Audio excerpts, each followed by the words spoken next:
thấy máy bay khác có thấy có thấy không? Có máy bay chặn ở ngoài cửa ấy. Cái máy bay kia vẫn đứng yên kìa Lam. Máy bay mình đang bay lên.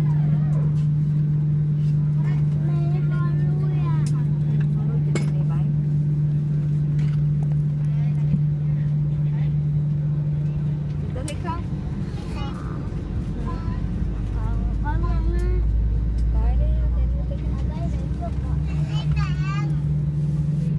Cabin crew to safety demonstration, please. Thôi, chuẩn bị bay lên trời. Ladies and gentlemen, Ngồi yên. we will now demonstrate to you the safety features of this aircraft. As your safety is our concern and the safety features may differ from other aircraft, we ask for your full attention to the cabin crew in front of you. This is your seat belt. To fasten, insert the metal tip into the buckle and tighten the belt by pulling on the buckle strap. To unfasten, lift the metal flap. Whenever the seatbelt sign is on, you must return to your seat and fasten your seatbelt securely. Should an oxygen mask like this drop from the compartment above your seat, immediately pull the mask firmly towards you. Place the mask over your nose and mouth with the headband tightly around your head and breathe normally. Place your own mask first before assisting others under your care. Gì đó? Nhìn mặt à? Your life vest is under your seat. To use it, slip it over your head like this. Clip on the waistband and pull it tight. At the exit before leaving the aircraft, pull the red tag to inflate life vest.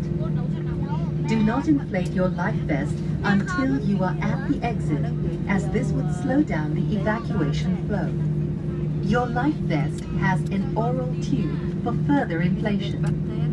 The light comes on when in contact with water, and here's a whistle to attract attention. Evacuation slides are located at all exits.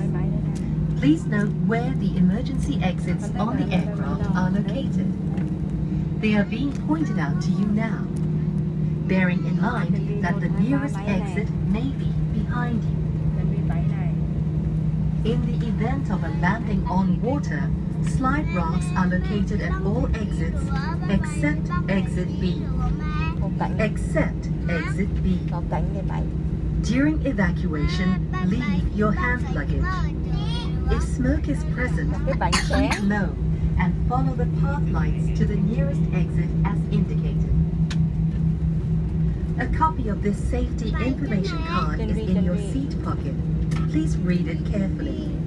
Passengers seated next to an emergency exit are requested to study the operation of these exits in the safety card. As this is a non-smoking flight, please do not smoke throughout the flight. Smoking in the toilet will activate the smoke alarm. Thank you for your attention. Ladies and gentlemen, once again, this is a safety reminder. Please make sure portable electronic devices is totally off and usage of power bank in this flight is prohibited. Thank you. Tuan-tuan dan puan-puan, ini merupakan satu peringatan keselamatan. Sila pastikan segala peralatan elektronik anda telah pun dimatikan dengan sepenuhnya dan juga penggunaan power bank di dalam penerbangan ini dilarang sama sekali. Terima kasih.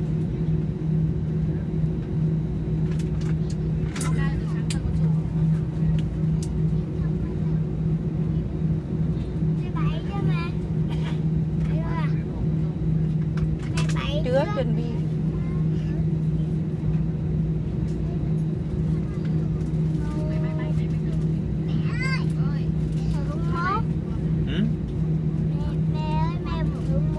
Chuẩn bị đi hay gì? Bộ hướng lại. Hướng nào đi? Làm duyên.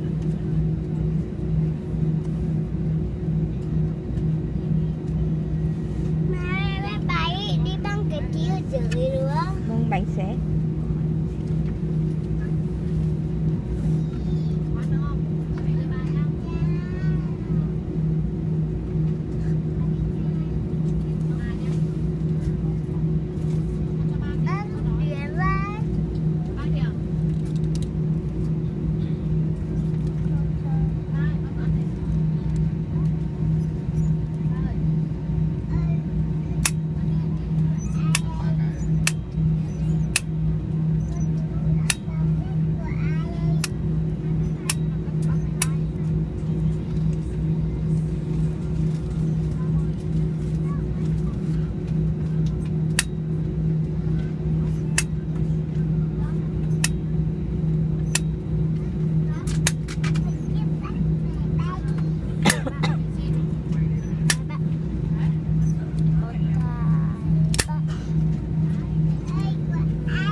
chuẩn bị đây này. Bắt đầu bay đi.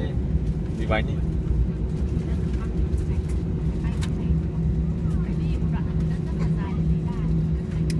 Mẹ bay chứ. Chuẩn bị.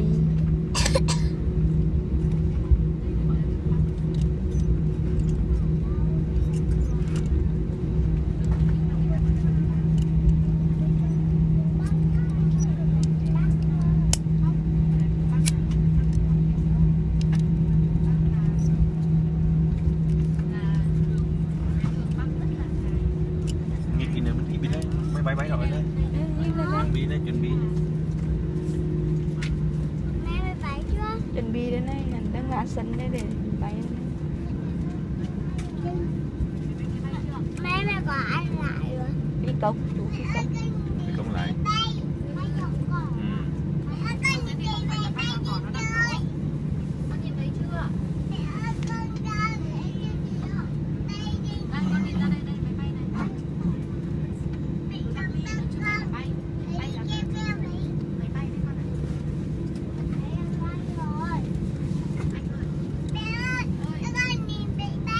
Ngồi xuống con. Ngồi xuống không hoàn thành. Bố, không đủ nạt nữa. Thôi cho đuổi xuống mới bay đấy.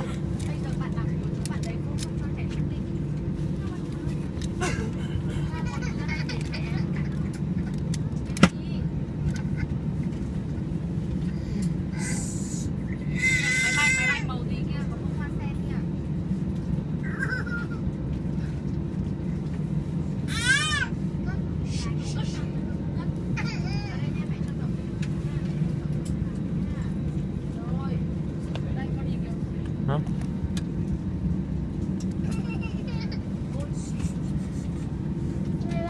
Bay chứ. Đang chuẩn Dân bị. bay. Không phải dân bay chuẩn bị.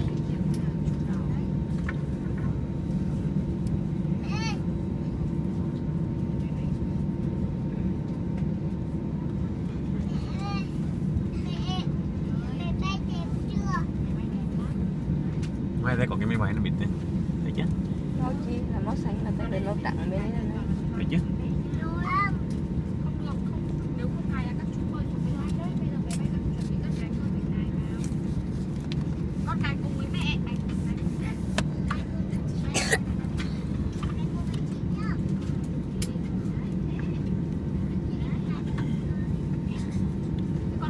Mẹ ơi. Rồi, chuẩn bị này anh Rồi, dạ rồi, chuẩn bị biết này này. anh bay ra này. Nhìn ở ngoài này. Rồi, chưa? Tính không, biết? Đó. Tính chưa? Nhìn ở ngoài. Chơi luôn nè. Bay đến chơi luôn. Nhìn Để đây. tự nhiên nó bay mà nhìn chơi luôn hả?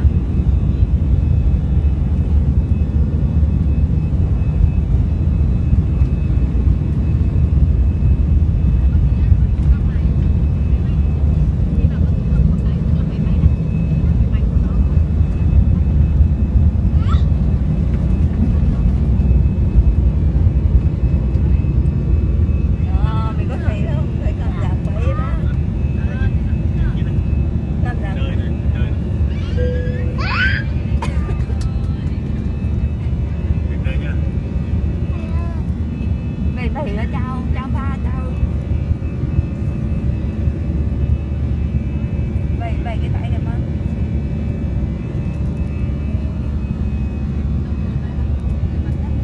Bay rồi bịt này. Mẹ bạn sẽ có bay luôn không? Mẹ có cái tiền này cho con rồi. sướng đúng không ai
Ladies and gentlemen, the fasten seatbelt signs now on. For your own safety, please keep your seatbelt fastened whenever you are seated. Very shortly we commencing the influx sales of goods, beverages and similar items. Kindly refer to menu cards and brochures in the seat pocket to assist you with the purchases. Thank you. Tuan-tuan dan puan-puan, tadi saya pasangkan tali lidah baru sahaja dimatikan untuk sematan. Anda akan terus pasang tali lidah semasa anda berada di tempat duduk.